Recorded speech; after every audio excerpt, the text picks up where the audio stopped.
Alors nous sommes dimanche, on est le 28 Shevat et nous sommes arrivés d'Af Nun Vav de Gittin, Nun Vav. Il nous restait les 8 dernières lignes de Nun He Amud Bet, 8 dernières lignes. Amar Rabbi Yochanan. Maï dirtib ashre adam mefahed tamid ou marché libo yipol bela'a. C'est quoi le pasuk que dit Shlomo HaMelech? Heureux l'homme qui craint toujours, alors que celui qui endurcit son cœur, il va tomber dans le mal. Alors la Gemara va nous ramener ici donc les Haggadot concernant le Horban, la destruction du deuxième Beit HaMikdash d'abord. Dit la Gemara, à Kamsa ou Bar Kamsa Haruv Yerushalayim. À cause de Kamsa ou Bar Kamsa, Yerushalayim a été détruite.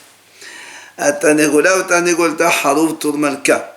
À cause d'un coq et d'une poule, il y avait un autre pays qui s'appelait Turmaka, le monde du roi, qui a été détruit aussi. Enfin, à Sakad et Despar, Haruv Betar. Ou Beter, normalement il faut dire Beter, il dit c'est à cause de une sorte de tapis de carrosse que Beter elle a été détruite. Et donc voilà, on va nous détailler ces trois histoires. D'abord, à Kamsa, Bat Kamsa, Haruv Yerushalayim, Yerushalayim a été détruite à cause de Kamsa et Bat Kamsa. C'est quoi cette histoire? Dehu Gavra de Lahme Kamsa. Au Baal de Bavé Bat Kamsa. Il y avait un homme, il avait un ami qui s'appelait Kamsa. Par contre, un ennemi qui s'appelait Bar Kamsa. Abad Saoudata, il a fait une sorte d'un grand festin. Il a invité ses amis. Amal et les Shamaïzil a été les Kamsa. Il a dit à son serviteur, va inviter Kamsa, son ami. Azal a été les Bar Kamsa. Le serviteur s'est trompé, il a été invité Bar Kamsa, l'ennemi. Ata, Ashkehai de Abayati. Quand il est venu le Bar Abayat dans le festin avec tout le monde, les invités, il a vu qu'il y avait Bar Kamsa là-bas. Il dit, mais qu'est-ce que tu fais là? Toi, tu es mon ennemi. Qu'est-ce que tu vas faire ici? Sors d'ici. Amal, il lui a dit, comme ça. Il dit, écoute, puisque de toute façon je suis là, laisse-moi, je te paye le repas. Ne me fais pas la honte de me faire sortir. Amal est là. Il lui a dit non, là-bas, il lui a dit non, monsieur. Il lui a dit, je te paierai la moitié du repas de ton festin. Tout le festin, la moitié. Amal est là. Il lui a dit, non, je ne veux pas, sors. Amal est il lui a dit, je te paie tout le repas, tout le festin. Amal est là. Il lui a dit, non. Il l'a pris carrément par la main, il l'a fait sortir de là-bas. Amal, il a dit, ce monsieur, Bar Kamsa donc, puisqu'il y avait aussi parmi les invités des sages et que les sages ne lui ont rien dit, ne lui ont pas reproché, ça veut dire qu'ils étaient d'accord avec ce qu'il a fait. Alors, je vais aller me plaindre chez le roi donc de l'époque, là-bas qui était en Israël. Il est parti voir le gouverneur, lui dit, tu sais, les Juifs se sont rebellés contre toi. Qui te dit? Il lui a dit, comme ça, au gouverneur, envoie-leur un sacrifice, tu vas voir s'ils vont te le sacrifier. Parce qu'à l'époque, même les goïms, ils ont le droit d'amener des sacrifices au Beit HaMikdash. Il a envoyé un veau, un beau veau, il lui a donné aux Juifs. Il a dit, voilà, tu leur dis, c'est le gouverneur qui veut offrir. Dans la route, le Juif, il a fait un petit défaut dans le veau, dans ses lèvres. Certains disent non, dans l'œil. Mais, que pour nous, les bénis Israël, c'est un défaut. Donc on ne peut pas l'amener au Beit HaMikdash. Mais pour les goyim, comme c'est pas visible, pour eux c'est pas un défaut. Donc le gouverneur il exige qu'on amène ce korban. Et il est venu au Beit HaMikdash avec. Ça vaut d'abandonner le malchut. Les hachamim ont dit, oh, ça c'est le gouverneur qui envoie. Il faut mieux le prendre et ne pas le refuser. Amalehu Rabbi Zechariah ben Avkulas, Yomru ba'alim umin kerivin Rabbi Mezbeah. Rabbi Zechariah il était là-bas, il a dit, qu'est-ce que vous croyez? Après les gens ils vont dire, eh ben voilà, on amène des animaux avec des défauts au Beit HaMikdash, on sacrifice, c'est pas normal. Alors, ça vaut les mertelés de l'Élysée, Vilema. Ils ont dit, les Haramim, on va le tuer, comme ça il n'ira pas rapporter au gouverneur comme quand on a refusé son korban. C'est un juif qui a porté. Oui, Ben oui, c'est pas comme ça. Amaléo Rabbi Zechariah, toujours Rabbi Zechariah, il leur dit, Yomado matin mon bakodashim harer. Il leur a dit, sinon les gens ils vont croire, celui qui fait un défaut dans un animal, il faut le tuer, parce que vous avez tué celui-là. Donc, ils ne savaient pas quoi faire, ils ont refusé. Amar Rabbi Yochanan, il est venu Rabbi Yochanan, il a dit, Anvatanoto shel Rabbi Zechariah ben Akolas, cette modestie, humilité de Rabbi Zechariah ben Akolas, elle a détruit notre maison, elle a brûlé notre palais, elle nous a fait exiler de notre pays. Donc, comme le gouverneur il a vu que les Bnei Israël n'ont pas accepté son veau, il a envoyé Néron, le gouverneur, pour aller les attaquer. Et quand il est arrivé devant Yerushalayim,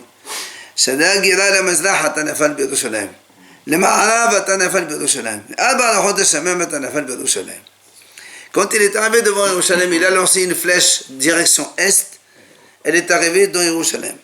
Une flèche direction ouest, elle est tombée dans Yerushalayim. Nord, Yerushalayim. Sud, Yerushalayim. Dans toutes les directions, il envoie les flèches et la flèche, elle tombe dans Yerushalayim. Amal Elinoka, il a rencontré un enfant. Il lui a dit, qu'est-ce que tu as lu aujourd'hui dans ton école?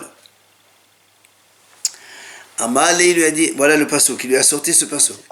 Je me vengerai de Édom par mon peuple Israël. Amar, Néron, quand il a entendu ça, lui c'est Édom, les Romains c'est Édom. Amar,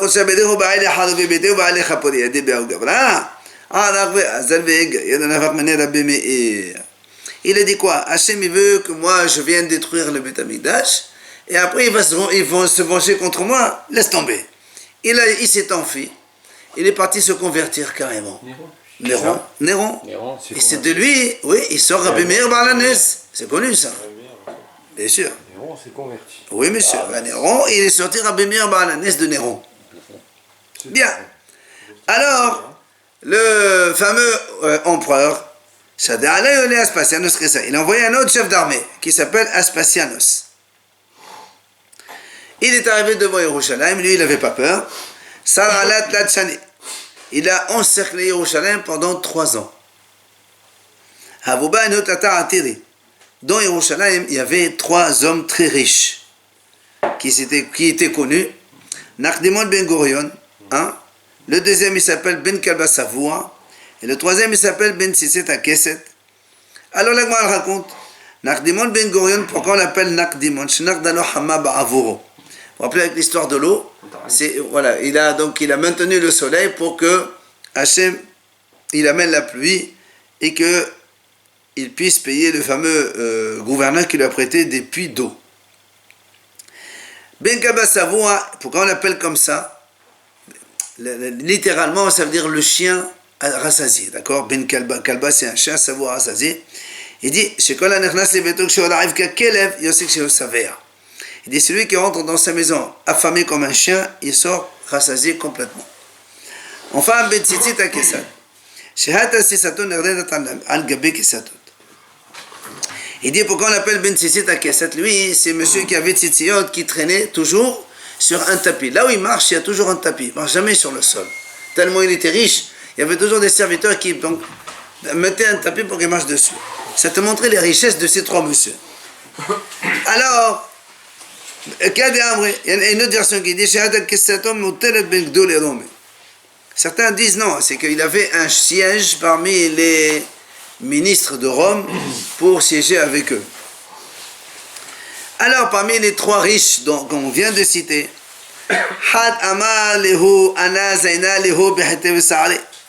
il dit, moi je peux subvenir aux besoins de tout Yerushalayim en blé et en orge, c'est-à-dire sans souci, même si l'autre il nous encercle, ça n'a aucune importance. C'est le premier? Le premier, un des 3, c'est pas moi qui le prends. Il a dit, moi je peux subvenir aux besoins de Bnei Israël en vin, en sel et en huile. Enfin, il a dit, moi je peux subvenir aux besoins des Juifs pendant X temps avec du bois. C'est-à-dire, je peux leur fournir du bois pour se chauffer et pour faire de la cuisine. Et les Hachamim, Veshivcho Rabbanan et Tsevé, ils ont plus donné des louanges à celui qui va fournir le bois que les deux autres. Pourquoi? Et parce que de Rav Hada, Kol Akledi Hava Masal Shamay Bar Metsevé. Rav Hada, toutes les clés qu'il avait de ses trésors, il donnait à son serviteur, sauf les clés du dépôt de bois. Pourquoi? Il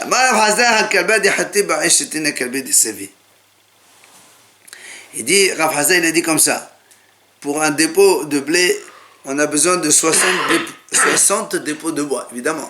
Si tu as une tonne de blé, il faut plusieurs tonnes de bois pour les faire cuire et les manger. Donc, quoi qu'il en soit, il y avait ces trois riches, de quoi subvenir à ces bénis Israël pendant 21 ans. Or, ils les ont encerclés pendant 3 ans, ils pouvaient tenir encore 18 ans. Seulement, il y avait des voyous parmi les soldats d'Israël là-bas. Les Hachamim leur ont dit, venez, on fait la paix avec eux. Comme ça, on tient le Beth Amikdash. Et bon, même si on est dominé, c'est pas grave. Et les voyous ne l'ont pas laissé. Les soldats voyous n'ont pas laissé les bénis Israël faire la paix avec l'ennemi. Ils ont dit les soldats au Hachamim, non, venez, on fait la guerre contre eux, on va se battre. Hachamim leur ont dit, c'est pas un bon moment apparemment, c'était pas, il n'y avait pas de beaux présages pour gagner. Pardon. Qu'est-ce qu'ils ont fait les voyous?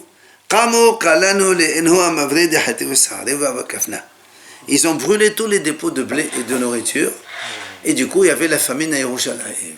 Et le bonhomme qui a fait ce que je pourrais appeler la maladresse de ne pas vouloir faire la paix avec son ennemi. C'est pas un bonhomme, c'est tous des soldats. Il y avait des soldats en Israël. Non, tout début. On est comme ça.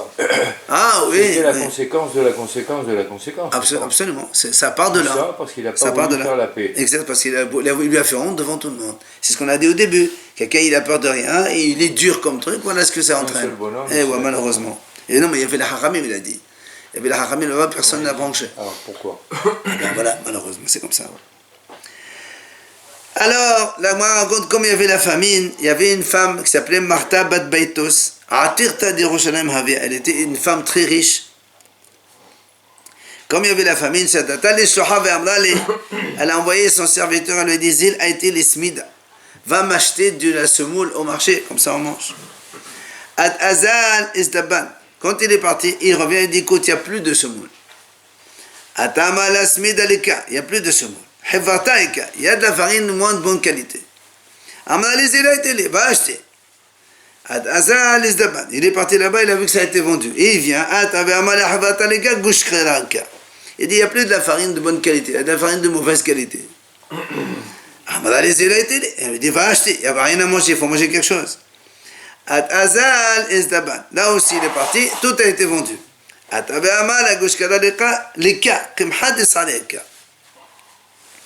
Il est venu, il lui a dit non, il n'y a plus ça, il n'y a que de l'orge, de la farine d'orge. Il lui dit va m'acheter. Et quand il est parti, là aussi tout a été vendu. Cette femme-là, elle était en train d'enlever ses chaussures. Je vais sortir moi-même, je vais voir qu'est-ce que je peux trouver à manger, puisqu'il y avait la famine. Elle était affamée aussi. Et il dit, en marchant, elle a écrasé des excréments des animaux. Et tellement, comme elle était une femme très riche, elle était beaucoup, voilà, elle n'a pas supporté, elle est morte de dégoût. Rabbi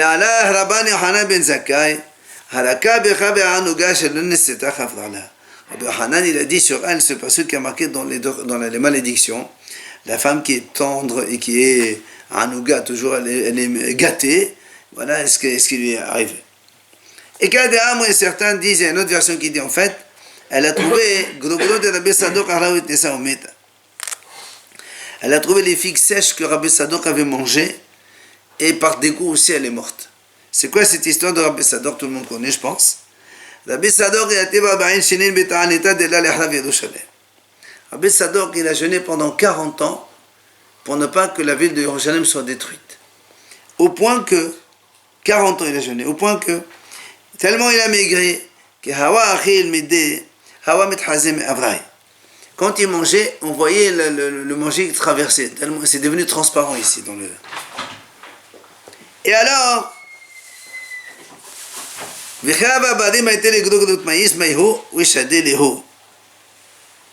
quand on va voir par la suite que Rabban Yochanan va demander au chef de cette armée Goy de lui amener un médecin pour soigner Rabbi Sador, et on lui a amené des figues sèches, il les suçait à peine un peu, et il jetait les figues. C'est pour ça qu'elle a trouvé ces fameuses figues sèches qui ont été sucées par Rabbi Sador auparavant. Jeûner le jour et le soir fait quelque chose ou quoi? Certainement. Non, parce que voilà. Tu ne peux pas jeûner pendant 40 ans, certainement. C'est pas possible. Quand elle était en train de mourir, cette femme, elle a sorti tout son or et argent, elle les a jetés dans la rue. Elle a dit, tout cela, à quoi ça me sert? Maintenant qu'elle n'a pas de quoi manger, qu'elle est en train de mourir de faim, de famine.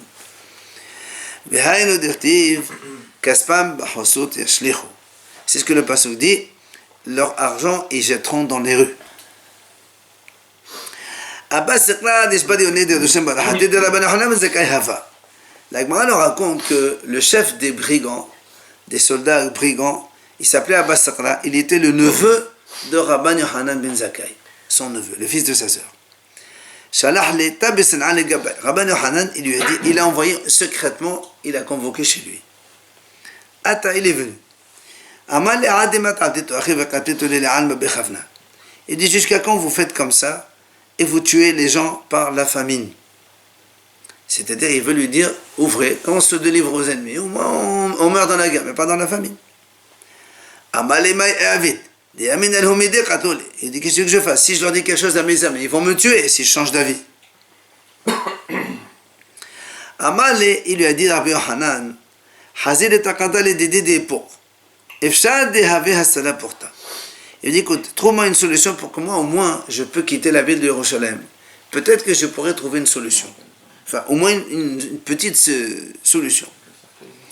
Amal et Nekot Nafshaf Berseri. Fais sortir une remarque comme quoi tu es tombé gravement malade. Et tout le monde viendrait te rendre visite. Et tu amènes un cadavre d'un animal qui sont pas bons. Et après tout le monde va sortir le bruit comme quoi tu es mort. Rabban Yochanan il est mort.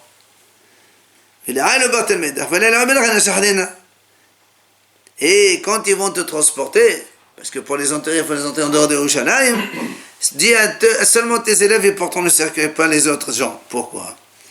Il dit parce que si les gens ils vont te transporter, les gens étrangers ils vont s'apercevoir que tu n'es pas mort, parce qu'un vivant il pèse moins lourd qu'un mort. Il a fait exactement comme ça. Et donc il y avait Rabbi Eliezer qui a tenu le cercueil d'un côté et Rabbi Yoshua de l'autre. Et donc ils allaient pour sortir de la ville de Yerushalayim. Il y avait évidemment les gardiens, les brigands. Hein? Je dis ça fait école. Oui. Edmond Dantès. Je ne sais pas de qui, mais c'est comme ça que ça se fait. Ouais. Quand il est arrivé devant la porte d'Yerushalayim, les juifs, les soldats qui gardaient la porte, ils voulaient le poignarder le cercueil comme quoi c'est vrai qu'il est mort pour de bon. Amaléhu, il leur a dit comment? Ils vont dire les gens, ils ont transpercé leur maître. Impossible de faire ce genre de choses. Ils voulaient le jeter par terre. Amaléhu, ils vont dire les gens comment? Ils ont jeté leur maître. C'est pas possible de faire ça. Alors, pas trop, les bavas. Ils lui ont ouvert la porte et il est sorti. Nafar. Donc quand il est sorti de Yerushalayim, il est arrivé devant le camp ennemi qui encerclait Yerushalayim. C'était Aspasianos, donc le chef. Amar, il lui a dit, Shelama alach malka, Shelama alach malka. Il lui a dit, salut à toi le roi, salut à toi le roi. Amar, et Aspasianos lui répond, il lui dit, tu es passible de mort pour deux raisons. Premièrement, je ne suis pas un roi et tu m'as qualifié de roi. Deuxièmement, jusqu'à maintenant, pourquoi tu n'es pas venu? Tu as attendu 3 ans pour venir? Pour ces 2 raisons-là, tu mérites d'être tué. Amale, Rabbi Yochanan, il lui répond, tu as dit que tu n'es pas un roi. Evram al-Ka'at. Il dit non, c'est vrai que tu es un roi. Parce que dit, parce que si tu n'étais pas roi, jamais Hachem t'aurait livré Yerushalayim dans tes mains. C'est marqué dans le passage d'Ertiv, Veha Levanon, Ve'adir Yipol, Ve'en Adir El Amelech d'Ertiv, Ve'haya Adiru Memenu Ve'romed, Ve'en Levanon El Bet HaMakdash Shene'emar, Hahar Hatov Hazeh Levanon. Il le dit comme le passage qui dit comme ça, le Levanon, donc ça veut dire le blanc. Ça représente le Beth Amikdash qui blanchit les péchés d'Israël. Et Adir, c'est un roi. Donc le Beth Amikdash ne peut tomber que dans les mains d'un roi. Maintenant, et maintenant tu me dis la deuxième accusation, si vraiment tu es un roi, pourquoi je ne suis pas venu jusqu'à présent? Il a dit, ce sont les soldats qui sont chez nous qui m'ont empêché de sortir. Alors le gouverneur Aspasian lui dit, Ello Havid shel Dvash, ou de la compte Kadoch Alea, là Yoshavden était Havid Beshvet de la compte. Il lui dit, je te donne un exemple. Si tu avais une cruche pleine de miel, il y avait un serpent autour qui t'empêchait d'accéder au miel, on n'aurait pas cassé la cruche pour le serpent. Ishtiq. Et Rabbi Yochanan s'est tu. עלי רב יוסף ותמר רבי עקיבא משיב חכמים אחו ודעתם ישכל. ישכל. Il dit, quand il s'est tu, Rav Yosef, certains disent Rabbi Akiva, il a dit sur Rabban Yochanan Mezakai, Meshif Hachamim Ahor. Hachem, il met dans la tête des sages des fois ils oublient tout, ils ne savent pas répondre. Pourquoi? Eh bien, les mamans, les charlènes savent, les charlènes, les dracons, les vahavita charlènes là. Rabbi Yochanan, il aurait pu répondre à ce gouverneur, il aurait dit, on prend une épée, on tue le serpent et on laisse la cruche. Lui, il lui a dit, on casse la cruche, comme ça le serpent il meurt et c'est tout. Il a dit non, pourquoi tu casses la cruche? Parce qu'en fait, lui, il voulait dire, on détruit la ville et on détruit. Il a dit non, pourquoi? Tu tues le serpent, les soldats qui t'embêchent et tu gardes la ville. Entre-temps, il est arrivé un missionnaire de Rome. Il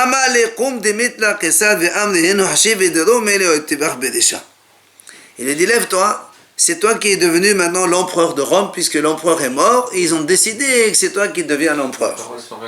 Exactement. Et la Gemara raconte, il était en train de mettre ses chaussures. Il avait entré une chaussure. Il voulait rentrer la seconde, il n'arrivait pas. Pourquoi? Parce que quand il a reçu une bonne nouvelle, le pied il a gonflé un peu. Et du coup, il n'arrivait pas à mettre la deuxième chaussure. Il voulait maintenant enlever la première qu'il avait déjà mise. Il ne pouvait pas, parce que maintenant elle est trop serrée. Amal Maïhaï, il a dit, comment je vais faire maintenant? Amal, Rabbi Yochanan lui dit, t'inquiète, l'autre est ça. Il dit, non, t'inquiète pas, c'est parce que tu as reçu une bonne nouvelle. Et quand on reçoit une bonne nouvelle, ça... C'est pas une métaphore? Non, non, pas du tout, c'est une vérité. Le pied a gonflé. Ça gonfle un peu. Une bonne nouvelle, ça... Top. Alors il lui dit, il dit, comment je fais maintenant? Le roi, il demande à Rabbi Yochanan, comment je fais? Il lui a dit, c'est facile. Tu fais passer quelqu'un que tu n'apprécies pas du tout devant toi, et donc ça va dégonfler. Il dit, comme il y a le passage qui dit, quand il y a quelqu'un, il a l'esprit bas, et ben ça va lui sécher les os, et évidemment, ça marche. Avadachi. Il a fait comme ça, il a pu rentrer la deuxième chaussure. Alors, Amal, il dit à Rabbi Yochanan ben Zakkai,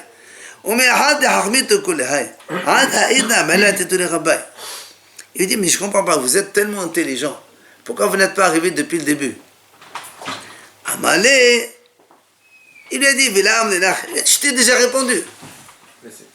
Amalé, Ananami, il lui dit, moi aussi je t'ai répondu, avec l'histoire de la cruche là. Alors le gouverneur lui dit, tu sais quoi? Amalé, Mezalazina, moi je suis obligé de partir, je suis devenu un empereur, maintenant il faut que je retourne à Rome. Je vais envoyer quelqu'un d'autre. Mais pour toi, je demande quelque chose, je te donne. Comme tu m'as annoncé de bonnes nouvelles et tout, ça me fait plaisir, alors je t'offre ce que tu veux. Amalé lui a dit, Tenli Yavne Vahachamea, Bishushita de Rabban Gamliel, Beasfata de Messandé de la Bessador. Il lui a dit 3 choses, je te demande. Donne-moi Yavne et tous ses sages, c'est-à-dire tu ne détruis pas cette ville. Tu laisses aussi la famille du prince Rabban Gamliel, donc tu ne les tues pas. Et enfin, un médecin pour soigner Rabbi Sadok, on en a parlé tout à l'heure. 3 choses il lui a demandé. Et Rabbi Yosef et Rabbi Akiva, là encore, Rabbi Yosef et certains disent, Rabbi Akiva, ils disent, Meshiv Hachamim Ahol V'Datam Yesake. Hachem, il met dans la tête Hachamim des fois des choses en arrière, ça veut dire ils disent pas ce qu'il faut dire. Pourquoi? Et bien, les mamalés, les Shafreno, Hadazemna, les Shafreno, Hadazemna. Il aurait dû lui dire carrément, va-t'en, ne fais pas la guerre. Alors, ça va. Halakman dit non, Rabbi Hanan dit, si je demande ça, c'est sûr qu'il ne va pas me donner. Je préfère lui demander une petite chose. Au moins, vaut mieux un tien que deux. Voilà. Dilma Halavid. C'est pour ça qu'il dit, peut-être qu'il ne va pas me donner tout ça. Au moins, un salat pour ton ami. Le Havé. Il lui a donné, bien sûr. Il lui a donné les 3. Maintenant, l'Agma dit, Asfata de Messian et Rabbi Sadok Mahi. Il dit comment le médecin il a soigné Rabbi Sadok dont on a parlé tout à l'heure. Yoma kama ashriyu mayad fari, de mahal mayad sipoka, de mahal mayad kamha, ad rabah mi'ay pourta. Il dit le premier jour, ils lui ont donné de l'eau dans laquelle on a fait tremper souvine, c'est-à-dire pas le blé, le son du blé. Après, on lui a donné un peu d'eau un peu plus épaisse, doucement, jusqu'à ce que, doucement, il a repris ses esprits et donc, il est devenu normal. Quand il est parti à Aspasianos, Chadreh l'était tous. Il a envoyé Titus, le fameux Titus, donc pour faire la suite, le siège de Yerushalayim, il allait faire la suite. Ve'amar et Elohim Osur Hasayuvo.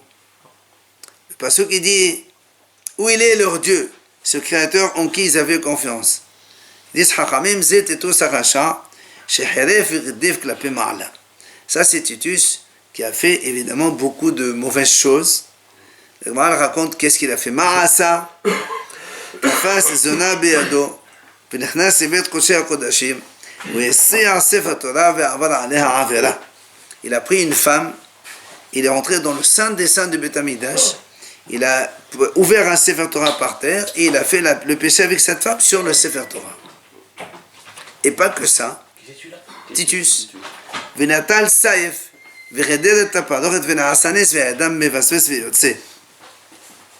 Il a pris une épée, il a transpercé le rideau qui séparait le saint des saints avec le reste. Et le miracle a eu que le rideau, il a fait sortir du sang. Et au cerveau, et lui, quand il a vu ça, il a dit, c'est bon, c'est-à-dire qu'il le Hasbi Shalom, il a tué, d'accord?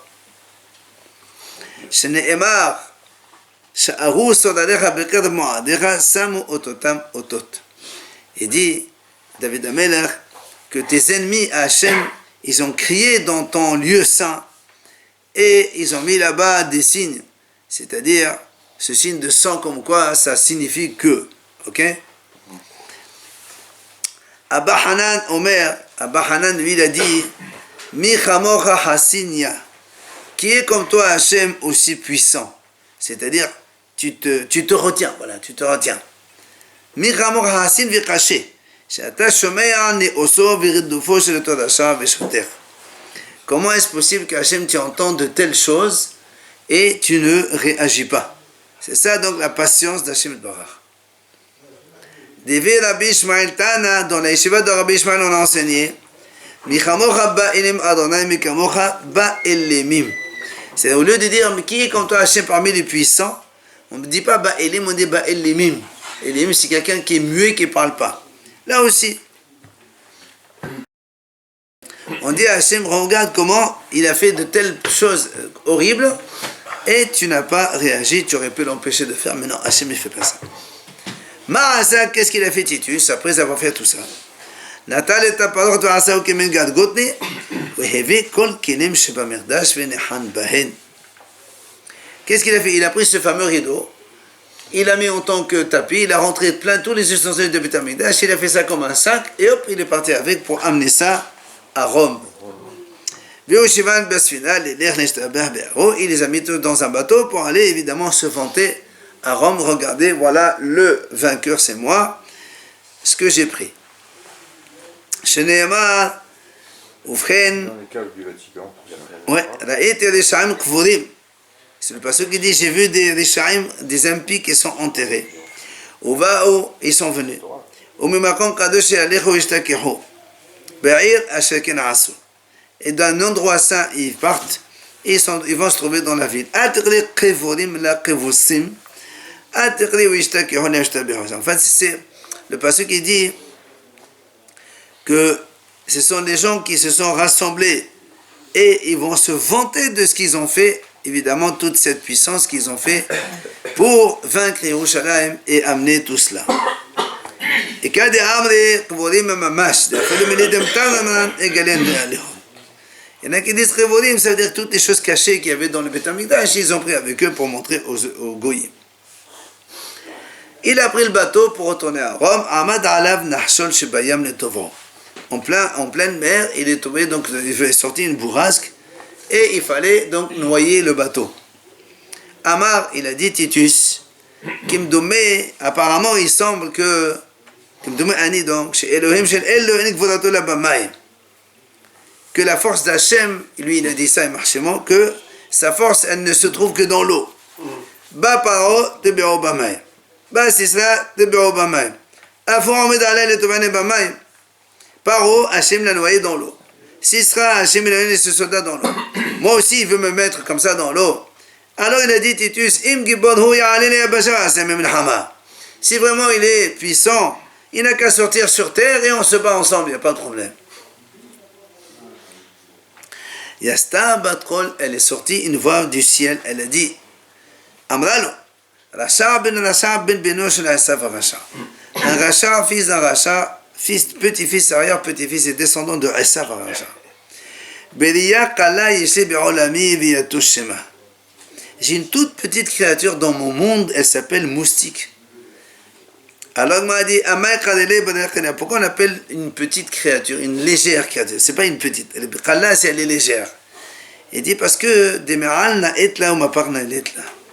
Parce qu'elle rentre, elle fait pas des excréments. Le moustique, il n'y a pas de sortie. Elle fait entrer, elle ne sort pas. C'est pour ça qu'on l'appelle légère. Alors la voix lui dit, voilà, dès que tu pars, tu arrives à terre, voilà, tu vas te battre contre ce moustique. Dès qu'il est arrivé au port, il est venu un moustique, il est rentré dans son nez, dans ses narines. Pendant 7 ans, il souffrait de ce moustique qui lui piquait à l'intérieur de son cerveau.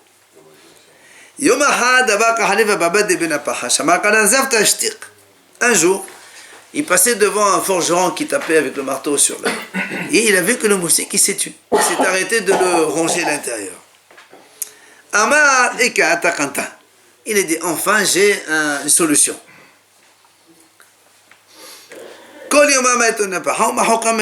Chaque jour il venait un forgeron, il tapait avec le marteau devant lui. Tape, comme ça au moins il se calme.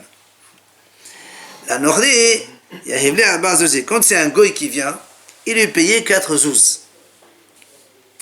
L'Israël, quand c'est un juif forgeron, il venait, Amale mistahir de kahazit besanach. Ça suffit que tu me vois en train de souffrir ton ennemi, c'est déjà ton salaire. Il ne lui donnait pas d'argent. Jusqu'à 30 jours, ça a marché très bien. Mais quand va là qui vend des dash. À partir de là, le moustique, il a pris l'habitude et il a recommencé, même avec le marteau. Dania. Le moustique a vécu tout ce temps. Ouais. Miracle. C'est pas normal. Mais enfin, attendez, déjà que le moustique qui rentre dans la narine et qui reste vivant, c'est déjà pas mal là-dedans. Amar Rabbi Pinhas ben Aruba, la Braïta raconte que Rabbi Pinhas, il a dit, Ani aïti ben gdolé Romi, j'étais parmi les grands de Rome. Pour Shemet, quand il est mort Titus, on a ouvert son crâne. On a trouvé donc un moustique, une grandeur d'un oiseau qui pesait Shneslaim. Je ne sais pas combien ça pèse. Dans la Braïta, on a enseigné qu'en fait, il ressemblait à un poussin âgé d'1 an. Un moustique. Amarabaye. Il a dit, on a appris que l'oiseau, le moustique avait la bouche en cuivre et les ongles en métal. Avec tout ce qu'il a fait, il a bien travaillé. Avant de mourir, Titus, Amalého, il leur a dit à ces gens, il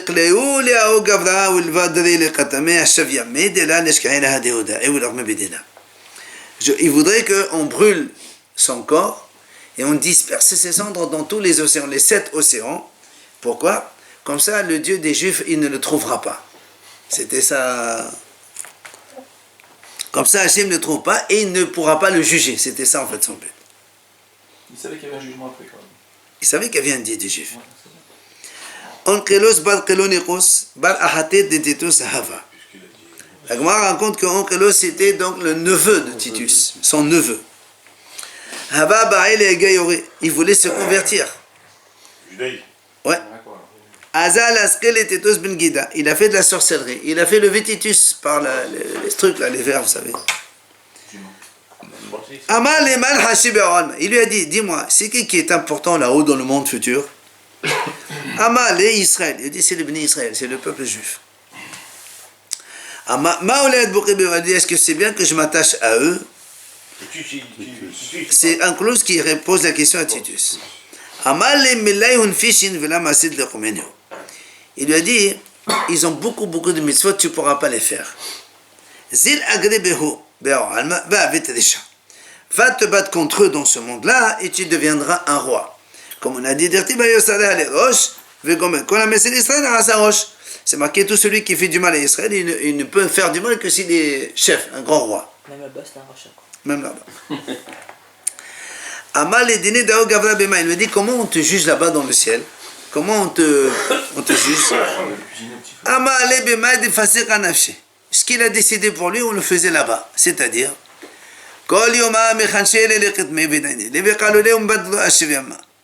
chaque jour, on le remettait Titus, on le brûlait, on dispersait les cendres dans les 7 océans, et le lendemain on recommence. Chaque jour on fait la même chose. Ce qu'il a fait lui, on le fait. Askel et Bil'am ben Rida. Alors, Onkelos, il a fait réveiller Bil'am par sorcellerie. Amal Eman Hashib Alma. Il dit, qui c'est qui est important là-haut dans le ciel? Amal et Israël. Il dit, c'est le béni Israël, le peuple juif. Il a dit, est-ce que c'est bien que je m'attache à eux?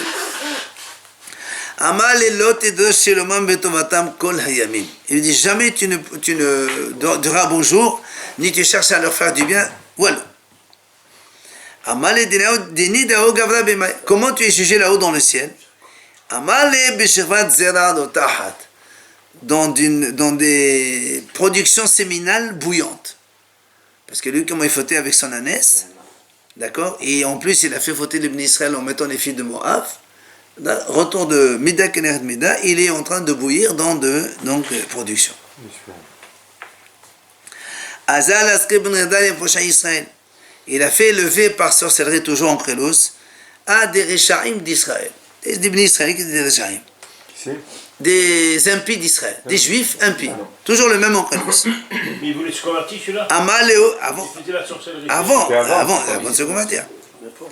Amaleo man hashib alma. Il a dit aux juifs, qui c'est qui est important de ce monde-là? Amnoulé Israël. Ils lui ont dit, bien sûr, c'est les juifs. Maouled Bokebeo. Il leur a dit, c'est bien de s'attacher à eux. Amnoulé, les Rishaim lui ont répondu, Tovatam derosh, ra'atam lotedrosh. Cherche à leur faire du bien, mais attention, jamais le faire du mal. Pourquoi? Celui qui touche un juif, c'est comme s'il touchait la prunelle des yeux de Hachem. Amaleo dine dao gavra bemai. Il doit y avoir une connexion. Je peux plus mettre mes chaussures. Il leur a dit comment il est jugé Bil'am là-haut dans le ciel. Alors il y a marqué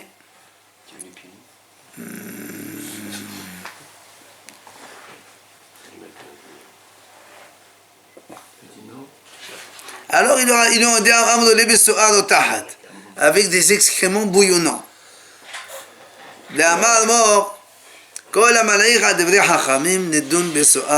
Tout celui qui se moque des paroles des Hachamim, eh bien, il sera jugé dans des excréments bouillonnants. Alors la Gemara, elle conclut, Tahazé, viens voir, Ma ben Poshay Israël nve'e omot ha'olam. Regarde quelle est la différence entre des juifs rachats et un goy qui est prophète. Bil'am, qui était goy, qui était prophète, et les Réchaïm d'Israël. C'est-à-dire, on voit ici que quand Bil'am, qui est prophète, qui fait d'Avodazara, il lui dit qu'est-ce que je peux m'approcher de Israël, il dit non, laisse tomber, jamais tu touches, tu t'attaches pas. Même là-haut dans le ciel, il continue à être rachat. Alors que les Réchaïm d'Israël, ils lui ont dit non, fais leur bien et tu leur fais pas de mal attention. Enfin, la Gemara conclut, Tania Amar Rabbi Elazar. Rabbi Elazar dit, viens voir comme il est grand la force de la honte. C'est les conséquences gravissimes de la honte. Shehare, puisqu'on voit ici, c'est Akadosh Baruch Bat Kamsa, Veheriv et Beto, Vesaraf et Hechalo. Puisqu'on voit ici que Hachem, à cause de Bat Kamsa, qui a subi la honte d'être sorti du festin, eh bien, c'est là où ça a entraîné la destruction du Beth Amikdash et d'avoir brûlé le Beth Amikdash. Donc on voit comme c'est important de ne pas faire honte au prochain. On en a déjà parlé hier, Shabbat. En dehors de ça,